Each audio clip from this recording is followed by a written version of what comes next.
vlog. Today's a Sunday. I'm with my uncle and my hubby doodle, syempre. Today is May 26, the day before Memorial Day. So, hindi ko alam kung ma-upload ko to tonight or tomorrow na siguro.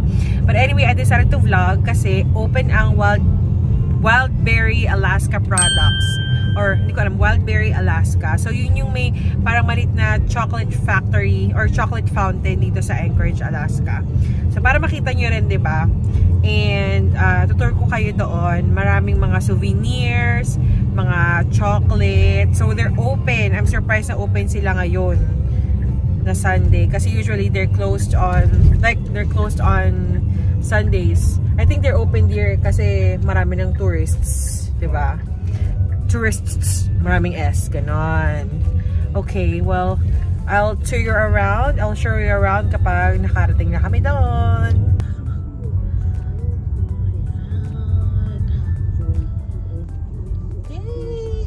Float tayo. Wildberry and Alaska Wildberry products. Meron din sila akin ito sa sa mall, pero maliit lang. Ayan.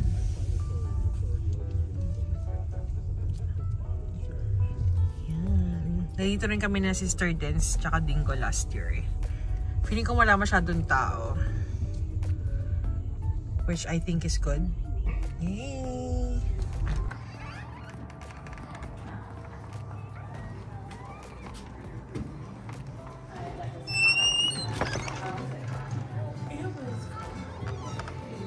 We're inside. Ayan. Ay, walang the chocolate, the thing is not running. Wala nagpo-flow. Kasi usually may nagpo-flow dito eh. Ayan, tingnan nyo. Alaska Wildberry products. Since 1994. And then, meron dito Willy Wonka Chocolate Factory. Yeah, it's so cute. Here, mga gorgeous, you can see all kinds of chocolates.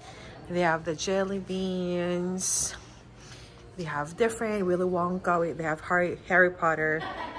Oh, nakakatuwa naman, diba? I'm actually here because I'm buying some treats for my cousins sa California. So, ayun, dami-dami nila, oh. So, you should come here or go here, especially kapag nag-visit kayo ng Anchorage, Alaska. Ayan, oh, meron sila mga Alaskan made chocolates, ginagawa talaga yun nila dito. And then, ayan, oh. Diba? Chocolates. They have a lot of chocolates here. Grabe, ang dami. Want to sawa kayo sa mga chocolates. May mga sweet candies. Kano ba to? Ito medyo mahal. Huwag tayo sa gold. May mga prices naman, oh. Ayan.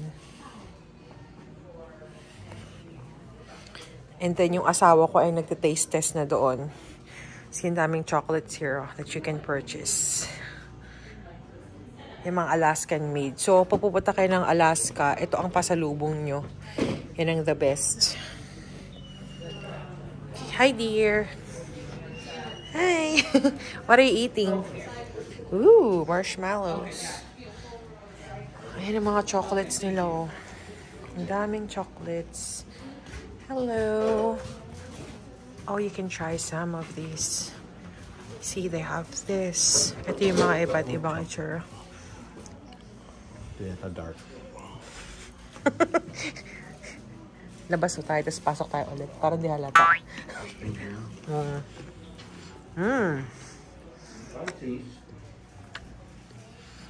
Diba? Merong sis candy sa sa Bell's Nursery.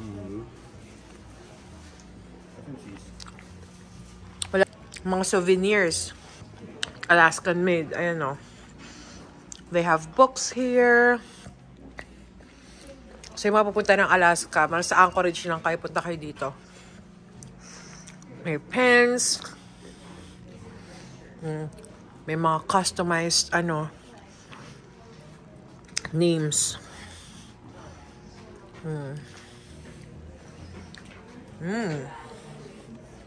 Parang gusto kong balik sa chocolate ulit.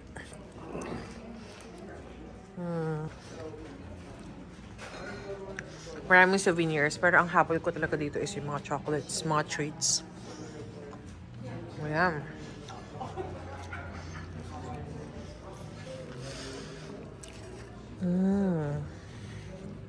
Nice, oh. Mga shot glasses. Magkano kaya shot glass? $5. $6. Ayan. They have accessories here. So I'm gonna go around. Oh, they have stickers. So, you know, Anchorage chocolate, Alaska wild berry. And there's like, sticker na Alaska. And then, there's a lot, oh. Diba? Uwi lang tayo ng bili tayo ng mga pasalubong para sa kanila. And then there's also this.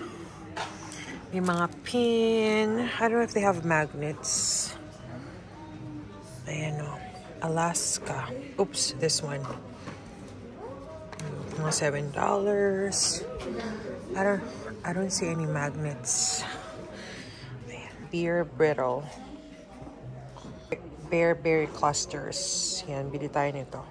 Yan, meron pa sila dito. Meron sila mga gift sets. Ayan, oh. Products. Mga special. Ay, ito pala. May mga magnets. Hanap tayo ng medyo mura-murang magnets lang, syempre. Diba? Magkano ito? $6. Hanap ako ng cute. Medyo maganda-ganda. Maraming magnets, so love it. Alaska Fireweed. How much is this? $7.50. Meron naman ako makikita sigurong mura. Pero, maganda. Diba? How much is this? $5. Yan. Pwede na siguro to, no? Maganda. Meron sila mga mga Alaska made na mga kitchen towels, apron, mga kitchen pot holders. Ang cute, oh. Medyo pricey lang siya talaga. Pero tingin tayo dito na mabibili natin. Alam niyo masarap yung mga jam nila dito.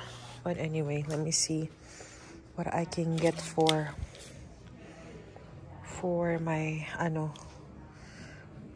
uncle's family, diba? Blueberry almond macaroon. Interesting. Also have some tea here, mga tea, cocoa. Ayun, nagawa talaga yan dito. Cute. Cocoa. Meron sila mga cheese. They also have tea here. So, I don't know what I'm gonna get. Pwede rin itong Alaska black tea kasi baka wala umiinom sa kanila nito. And then there's coffee. Ayan. Ang dami nilang products. On this side, they have seasoning. What's this? Alaskan food seasoning. They have tip jelly, rhubarb jam, barbecue sauce. And they have this one here. Let me look for, oh, this one is cute. Ang ganda, oh. Very nice. See? Very beautiful. Marami pang pwedeng bilhin dito. Ang gaganda. The jams are really good. I've tried this one before. This is good. And then I think, oh, this one is blueberry. I've tried this one before. Masarap to. Black currant. Okay. Let's see, what is this? So this one is, oh, honey. Okay. Ikot-ikot pa tayo.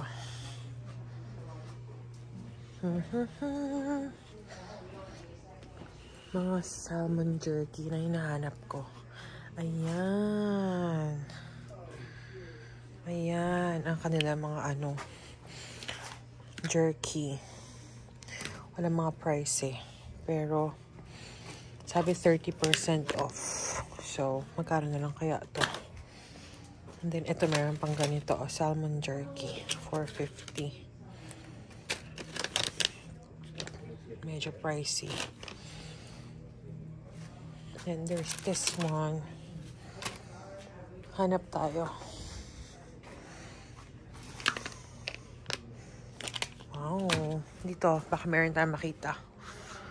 They have trail stick, pepper stick. Ayan. There's one here that's made of our parang reindeer meat. This one. Oh dear, this is reindeer meat or reindeer meat. Ew, I haven't tried this, but anyway, we'll see. I'm gonna probably try one of each para makatikim naman sila. There's reindeer jerky and lalagay ko yan sa basket. And let's see, salmon jerky, and then we have let's see, teriyaki stick.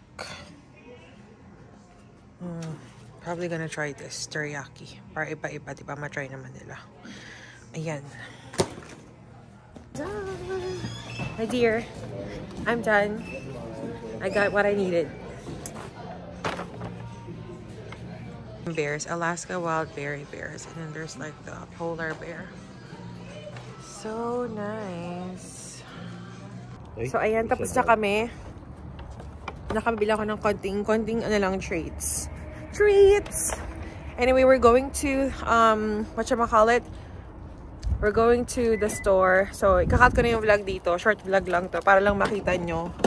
So yung mga planong gusto pumunta ng ano, Alaska, especially sa Anchorage, naghahanap kayo ng magandang souvenir shop. I mean, it's not cheap dito. Medyo pricey, right, Uncle? A little bit pricey, pero kung gusto nyo ng like Alaskan made chocolates talaga, lalo yung mga fresh na ano, yung mga jams nila masarap.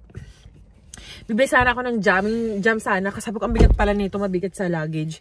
But anyway, masarap yung jam nila, natikman ko na yun. Tapos freshly made talaga yung ginagawa. Tapos yung chocolates nila, di ba, masarap sana, titikman ko sana lahat, nahiya ako eh. Why didn't you sprayed? I didn't. Yeah, but it's good, no? it's okay naman, masarap. So ito ay isang candy factory. So again, i-google niyo na lang Alaska Wild Berry Products. So yun lang mga gorgeous. Thank you for watching this short vlog. Sana short, think ko short lang naman ito. Don't forget to like, share, and subscribe to my YouTube channel. And I'll see you on my next one. Bye!